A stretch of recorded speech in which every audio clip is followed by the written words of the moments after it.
Hi, Mark Morris, back with another edition of Along the Rock. We've got a special version today. Joining me in studio up here on the second floor in downtown Rock Falls is Ryan Zschiesche, who's not only an executive in the wrestling world, he's also a wrestler from time to time. Ryan, thanks. Appreciate you coming by and about a big show this weekend. That's correct. We're going to be in Rock Falls at the RB&W District, and we're very excited to be there. I've looked at the venue several times just in passing and could only imagine what wrestling was going to be like down there, and looking forward to it immensely. So that's going to be Friday. We got shows at 5 p.m. and 7 p.m. Oh, two shows. Two shows, yeah. They're two one-hour shows, so there'll be a taco eating contest right in the middle, so if you can't get enough wrestling, there's also going to be some taco eating as well. So that might get violent too. Who knows? you never know. You never know. Those big eaters. Yeah. Tell us about your organization. I know it's completely separate from all the big guys on TV. Yeah, that's we're called ZOWA, which stands for the Zen of Wrestling Association. And like you said, we're a little below the national level there. And you would think about it as kind of like if you were going in baseball terms, you got the AAA, which is probably some of the promotions in Chicago, and there's one in LaSalle called Dreamwave Wrestling, which is probably a little bit higher up than us. We're probably at that AA level with really, really good product. We make sure that everything that comes out as crisp as it can at our resource level.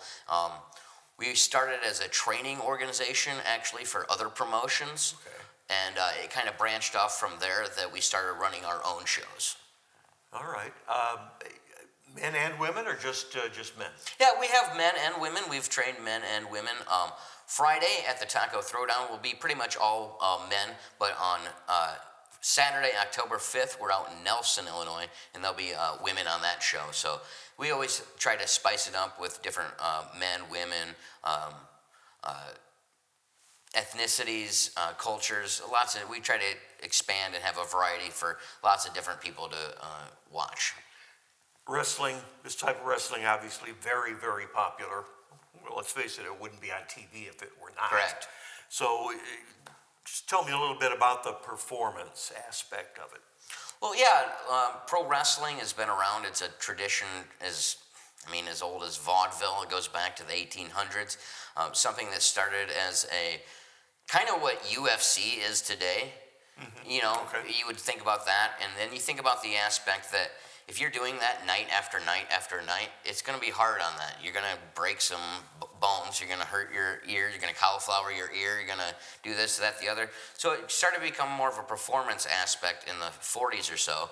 And then it came from there. You see the characters that were built all the way from Gorgeous George all the way to Hulk Hogan.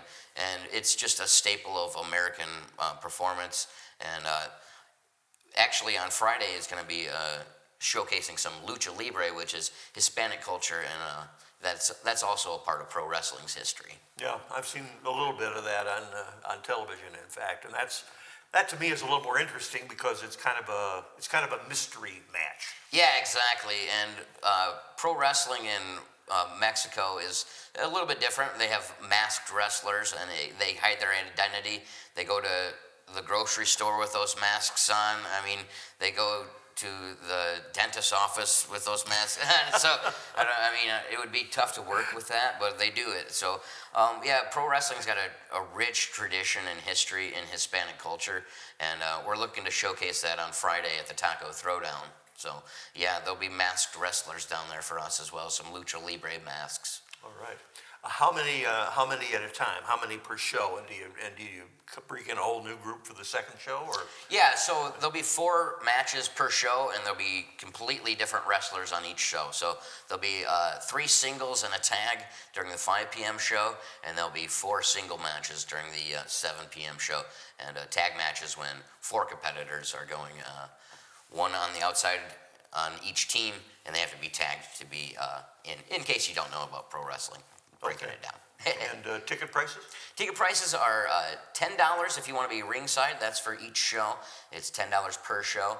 Or if you just want to come and watch it, it's free for general admission. So if you want to come and bring your own chair or sit along like the bleachers that they already have there down at the park, that's completely free. Okay. The big question is between, I guess, fans and non-fans is, it's all fake.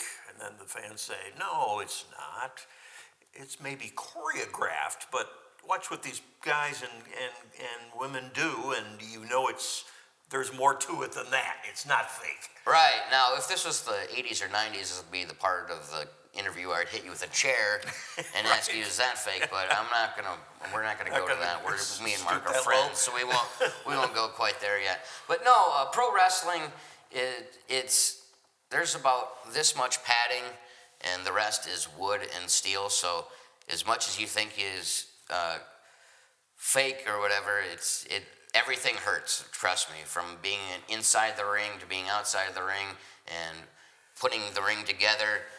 It's pretty much all wood and steel, and it really, really, really, really hurts. So it takes a tough individual to be a pro wrestler, I'll tell you that. Let's face it, it's showbiz. Exactly. If you watch Spider-Man and he's beating up all these villains, there's never a part of you that goes, he's not really doing that, is he? You know, so it's a part of the fourth wall that you have to activate your brain, and some people can't, and for those who do, they don't even ask the question. Like they say in live theater, you have to suspend your disbelief. Exactly. For those who believe, there's no explanation needed. For those who don't believe, no explanation will do. Okay, Ryan, what is your character's name, and do you have a specialty?